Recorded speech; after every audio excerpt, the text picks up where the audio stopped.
Kodad MLA Bollam Mallayya Yadav చేసిన వ్యాఖ్యలు వివాదాస్పదంగా మారాయి. 2 రోజుల క్రితం కోదాడ మండలం వెంకట్రాపురం గ్రామంలో ఏర్పాటు చేసిన డంపింగ్ యార్డు పనులను పరిశీలించేందుకు ఎమ్మెల్యే బొల్లం మల్లయ్య యాదవ్ గ్రామానికి వెళ్లగా గ్రామస్తులకు ఎమ్మెల్యేకు మధ్య వాగ్వాదం చోటు చేసుకుంది.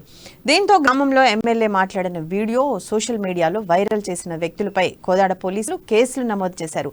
దీంతో గ్రామంలో బీఎస్పీ నేతలు ఆందోళన చేపట్టగా పోలీసులు వారిని అరెస్ట్ చేసి కోదాడ పోలీస్ స్టేషన్ కు తరలించారు. ఒక్కసారిగా డంపింగ్ యార్డు వివాదం చిలికి గాలివాన్గా మారింది. ఎమ్మెల్యే వైఖరి పట్ల నిరసనలు మొదలయ్యాయి.